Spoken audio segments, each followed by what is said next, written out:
भारत में कुपोषण एक गंभीर समस्या बना हुआ है।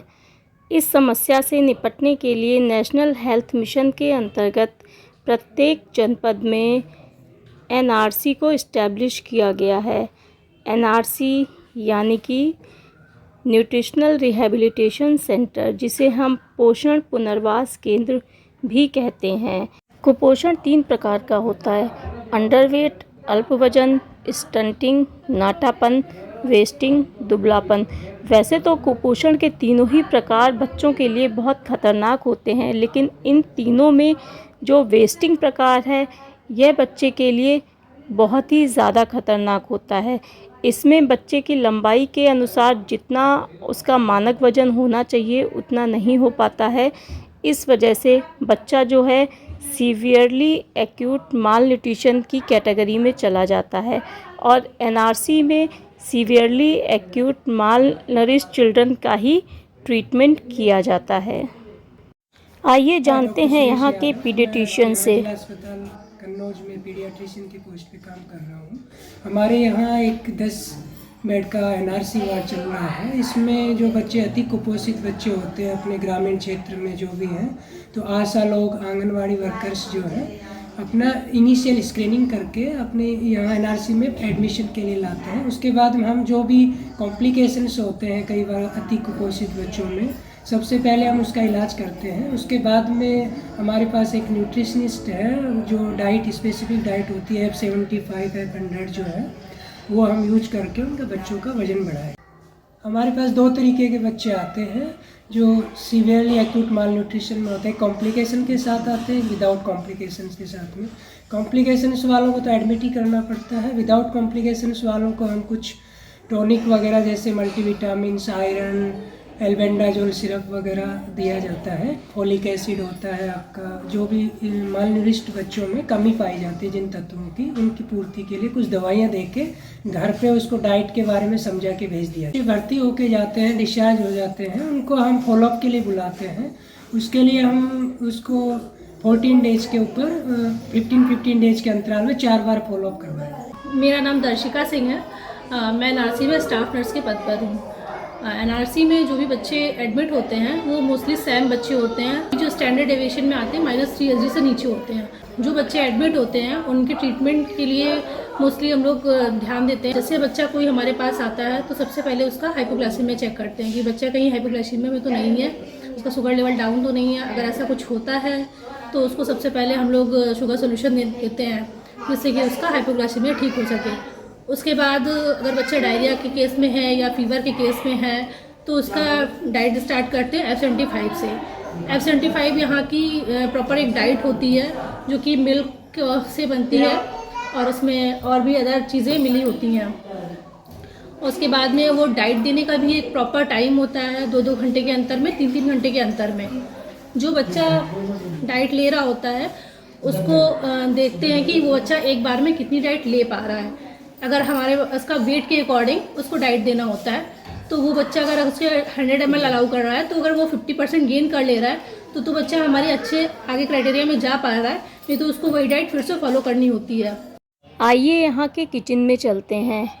यहाँ के जो केयर गिवर हैं वो एडमिट किए गए बच्चों के दोपहर के मील की तैयारी कर रहे हैं। आज खाने में इनके पपीता दिया जा रहा है, तो पपीते की कटिंग करके ये बच्चों में डिस्ट्रीब्यूट करेंगे।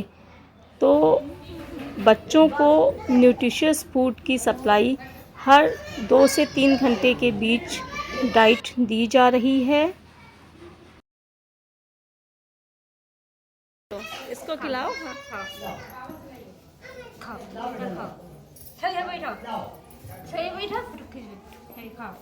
खा लो नहा बहु लेती है इसलिए मना करते हैं, फिर भी तभी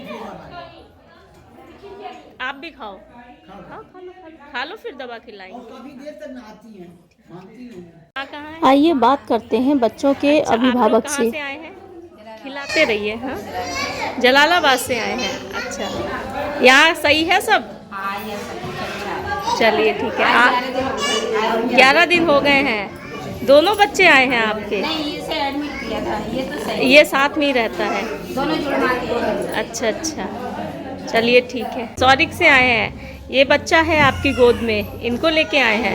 लेके आए अच्छा, नाती है? नाती चलो ठीक है। यहाँ सब सही है? हाँ, सब खाना पीना समय से मिल रहा है? ठीक है। अब इनको आराम है, बच्चे को? इसी बीच कुछ आंगनवाड़ी कार्यकर्त्री बच्चों का स्वास्थ्य परीक्षण कराने के लिए एनआरसी में आई हैं। बच्चों का डॉक्टरी पर्चा ये यहाँ की नर्स को दिखा रही हैं। बच्चे अपने अभिभावकों के साथ आए हैं, ज़्यादातर अपनी माँ के साथ आए हैं। ये आंगनवाड़ी कार्यकर्त्री के साथ निःशुल्क एम्बुलेंस का प्रयोग करते हुए एनआरसी पहुँचे हैं। जो बच्चे स्वयं निकले हैं पोस्टर ट्रैकर में, उनको हम पुनर्वास केंद्र में दिखाने के लिए लाए।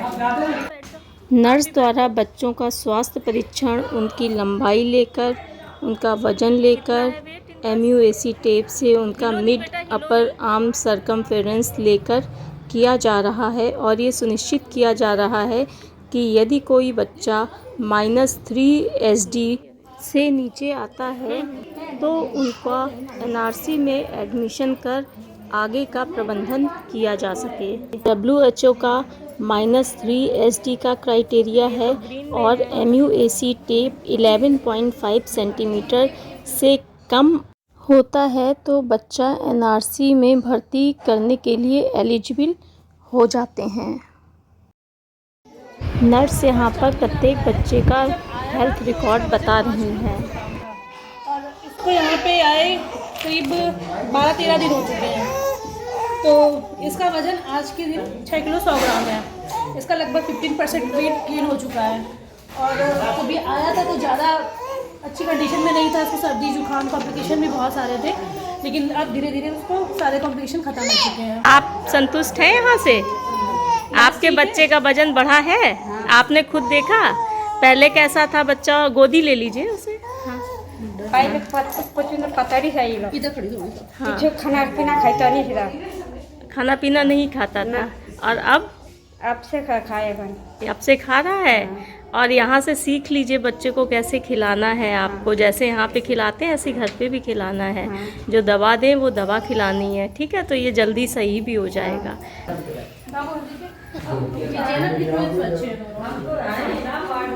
थोड़ा ऐसे खड़े हो ना।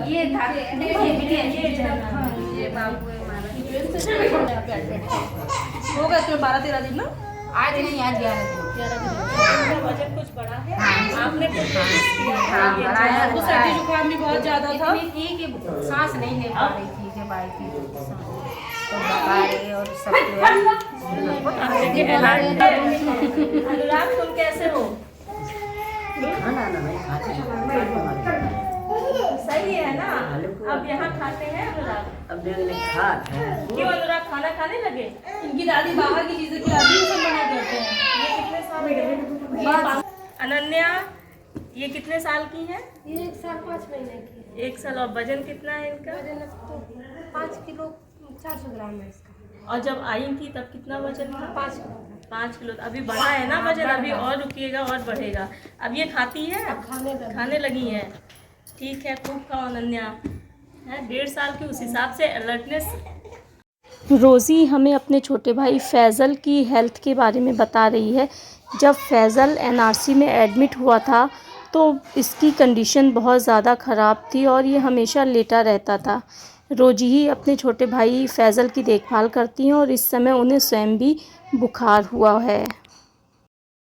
एनआरसी में बच्चों के खेलने की चीज़ों का भी ध्यान रखा गया है। यहाँ बहुत सारे टॉयज़ हैं, गेम्स हैं, ताकि बच्चे खेल सकें। और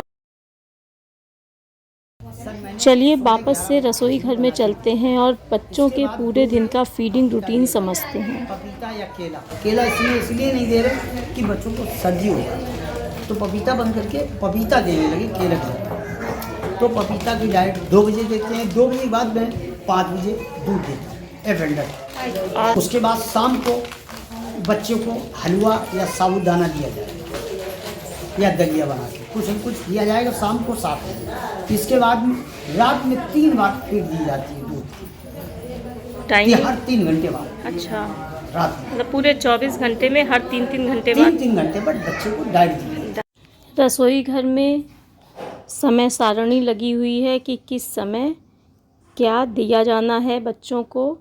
इसके साथ ही अलग अलग तरीके के चार्ट भी लगे हैं। फार्मूला डाइट्स के बारे में बताया गया है, वो चार्ट्स भी लगे हैं रसोई घर में।